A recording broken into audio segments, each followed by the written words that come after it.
पहला तो આજની આ પ્રેસ વાર્તામાં આપ સૌનું પત્રકાર મિત્રોનું હૃદયથી સ્વાગત કરું છું। ગઈકાલે આમ આદમી પાર્ટીમાંથી રાજીનામું આપ્યા પછી ઘણા બધા તર્ક વિતર્કો થયા।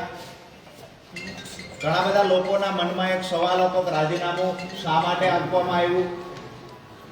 ઘણા બધા લોકોએ સૂત્રો દ્વારા મળતી માહિતીઓ સાચી અને ખોટી ક્યાંક ને ક્યાંક બિરસવાના પ્રયત્ન પણ કર્યા। ક્યાંક ને ક્યાંક ખેડૂતોના મનમાં પણ એક શંકા ઉપજી ખરેખર વાસ્તવિકતા શું છે, શા માટે રાજીનામું આપવું જોઈએ। તો આજે પ્રેસ વાર્તાના માધ્યમથી આપ સૌના માધ્યમથી ગુજરાતના તમામ ખેડૂતો સુધી રાજીનામાના કારણો પહોંચાડવાના પ્રયત્ન કરવાના ભાગરૂપે આજે આપણે મળ્યા છીએ। ખાસ કરીને જેલવાસ દરમિયાન આમ તો હું જ્યારે જેલમાં હતો ત્યારે ઘણી બધી પોઝિટિવ નેગેટિવ તમામ પ્રકારની વાતો અંદર અને બહાર થઈ છે। ક્યાંક ને ક્યાંક મૂળમાં જઈએ તો રાજુ કરપડાની શરૂઆત ક્યારથી થઈ તો 2017-18 થી ખેડૂત એકતા મંચના બેનર નીચે મેં જાહેર જીવનની શરૂઆત કરેલી। ત્યારથી ખેડૂતોના મુદ્દે લડવાનું ચાલુ કરેલું। 2021-22માં આમ આદમી પાર્ટીમાં જોઈન થયો, ત્યાં પણ ખેડૂતોના મુદ્દે જ હું લડીશ આવી શરતથી જોઈન થયેલો।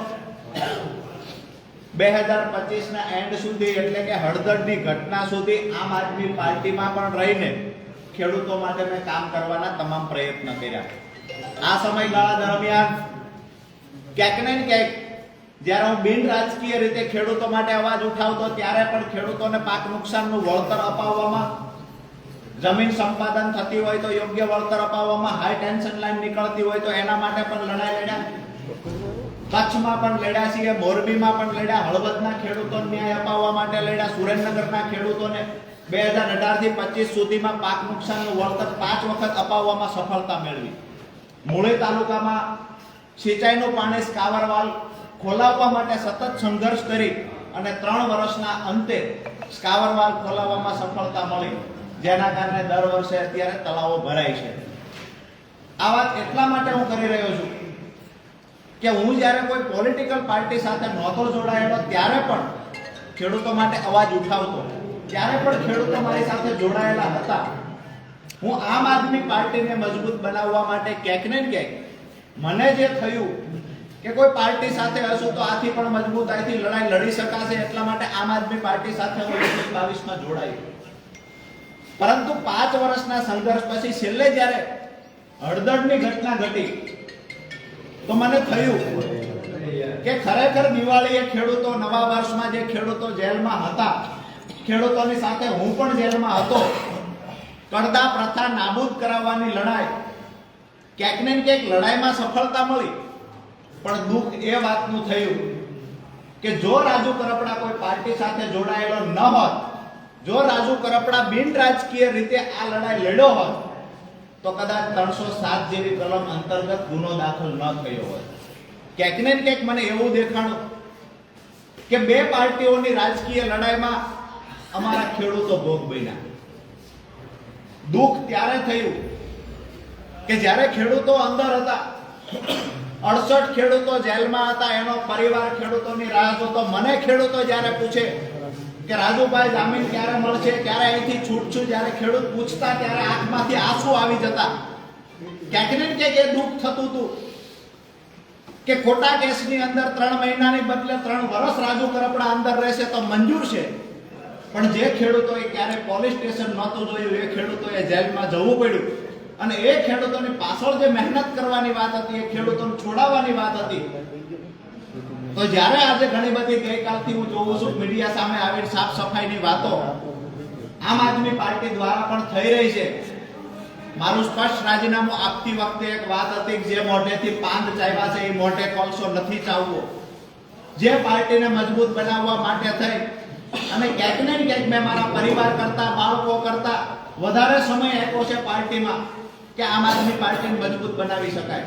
આપ સૌએ અને ગુજરાતની જનતાએ જોયું છે કે વિસાવદરની ચૂંટણીમાં ગોપાલભાઈને જીતાડવા માટે હું પોતે ઉમેદવાર હોય એવી રીતે રાત દિવસ મહેનત કરી અને જીતાડવાના પ્રયત્ન કર્યા. જ્યાં સુધી પાર્ટી સાથે રહ્યો ત્યાં સુધી વફાદારીથી રહી અને પરિવાર કરતા વિશેષ મહત્વ આપીને પાર્ટીને મોટી બનાવવાના પ્રયત્ન થયા.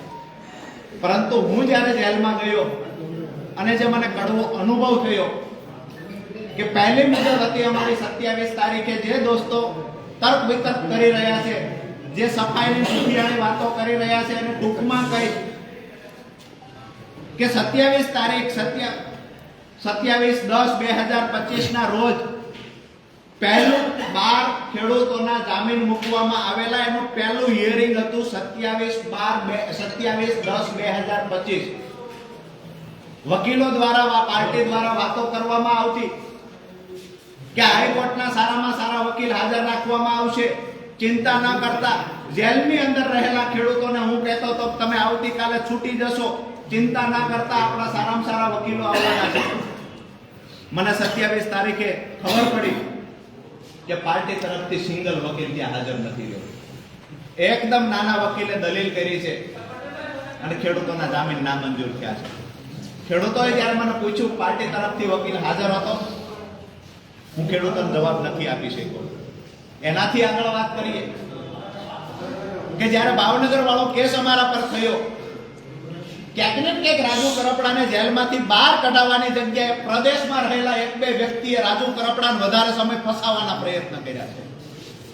મને ફસાવે એનાથી મને કોઈ દુઃખ નહોતું, અફસોસ નહોતો. કદાચ હું એમનો હરીફ બનીશ ભવિષ્યમાં, આવું સમજીને ફસાવવાના પ્રયત્ન થયા.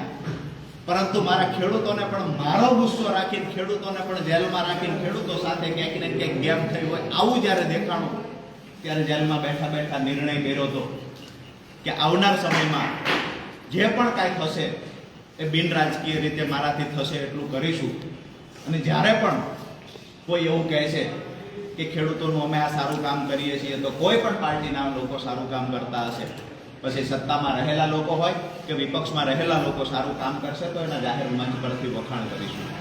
મહત્વની વાત એ છે કે મારો વિડીયો જે મારી પર ભાવનગરમાં બીજો કેસ થયો, આ વિડીયો અમારી પાર્ટીના મહામંત્રીને માત્ર મેં આપેલો, ત્યારે કહેલું હાજર થતા પહેલા કે આ વિડીયો 31 તારીખે ચલાવવાનો છે, એવી રીતે મારી પાસે માંગવામાં આવેલો. આજે હું એટલા માટે આ સફાઈ આપું છું કે સવાલો ઘણા બધા થાય છે પાર્ટી તરફથી.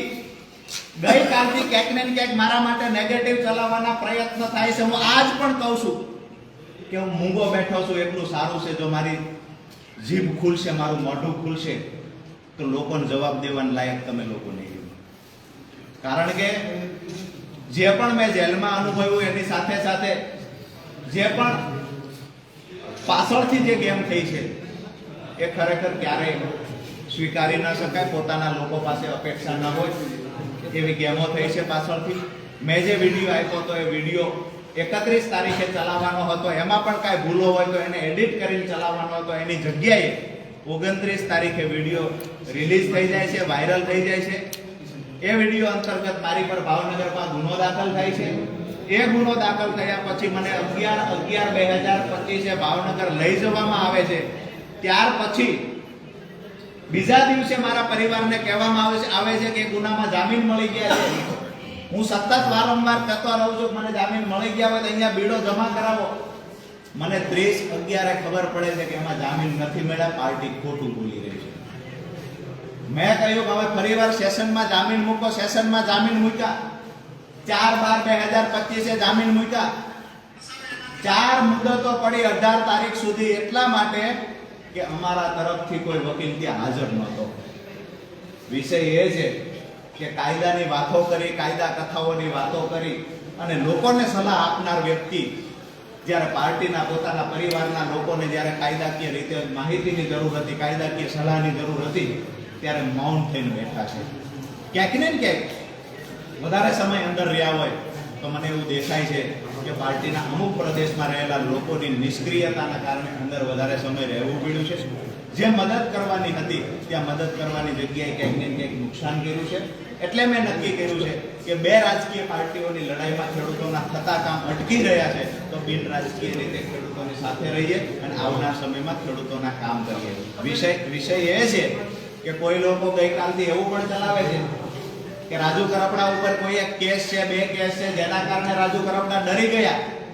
આ કેસ 10 વર્ષ જૂનો કેસ છે અને ત્યાર પછી હું જાહેર જીવનમાં આવ્યો ને ડંકાની ચોટ પર હળદરના કાર્યક્રમ સુધી હું લડ્યો છું.